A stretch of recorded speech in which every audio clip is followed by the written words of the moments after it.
This is what I want you to notice now as you read through the Gospels, Matthew, Mark, Luke and John. Notice this.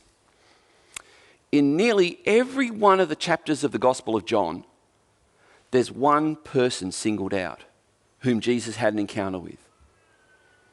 Think about it. Nearly every chapter of the Gospel of John has one person that Jesus interacts with. And I'm going to call these strategic encounters. Strategic encounters that Jesus had. And here's the other thing you'll notice as you read through Matthew, Mark, and especially Luke. You'll notice how many of those encounters were women. Now we today, in our egalitarian society, affirmative action society, we just think, yeah, and? So this is the other bit of background you need to know. A Jewish woman rarely went into public on her own. Rarely. If she did, she was accompanied by a servant. Because it was considered, she was considered an object of temptation for a godly Jewish man. The Pharisees took pride in the bruises that they ended up on their foreheads because they would not look up in the streets because there might be a woman there. And so the bruises happen when they, poof, oh, see, I'm holy. I wasn't looking at a woman. There's rabbinic writings that says if a man touches I'm just quoting, if a man should happen to touch a woman's little finger, it is the equivalent to touching her genitals. Now, I'm not trying to be shocking for the sake of shocking.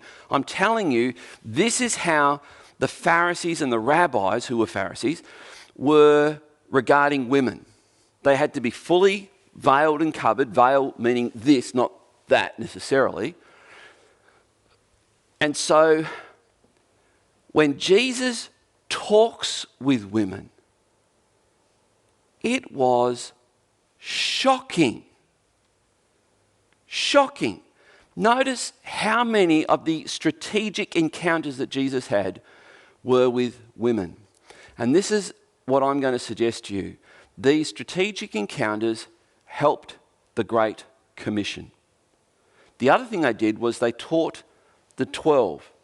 And I'm going to suggest to you that most of what Jesus was doing with the 12 disciples who followed him around for 3.5 years, and when you read the Gospel of Luke, you realise that the transfiguration happens in Luke chapter 9, which is 3.5 years in, and then in Luke chapter 10, he then sends his disciples out to preach for the first time. So they have seen how he ministers. And then he sends them out to minister just before the final week begins, the last week begins. So, consider these strategic encounters that Jesus had. I'm just going to list some of them. Mary Magdalene, or Mary of Magdala, which is what Mary Magdalene means. The Samaritan woman.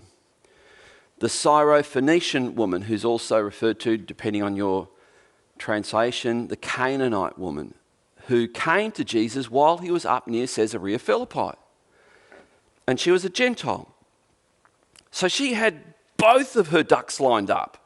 She was a woman and she was a Gentile. And yet Jesus gave her what she asked. Please help me. My daughter is demon possessed. And there was that conversation was interesting. It's not my point right now. The point is that Jesus ministered to her and gave her what she requested. The adulterous woman in John chapter 8, the last part of John chapter 8, or the first part of John chapter 8, where Jesus sees a woman who's caught in the act of adultery and they're about to stone her, and they get Jesus over to hopefully corner him with some kind of trick, knowing that if he says don't stone her, he's violating the law, knowing that if he says stone her, go ahead and do it, he's coming across not as the kind, compassionate one that everyone thinks he is. And that's when Jesus says, he who is without sin, let him cast the first stone. And then it says he knelt down in the dust and began to write in the dust. And some scholars believe he was writing the names of each of the men's mistresses.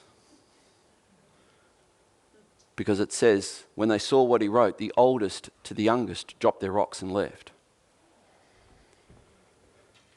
And chances are that woman was we know she was committing adultery because it says she was in the act of adultery. And Jesus says something really, really powerful to her. Where are your accusers? Who is it that condemns you? And she says, they're not here, none. No one does. And then remember what he says then? Neither do I. Go and sin no more. Jesus took sexual sin very seriously. We hope you enjoyed this video. If you did, please give it a like. If you'd like to see more, hit the subscribe button. For more information about our church, head over to lagana.org.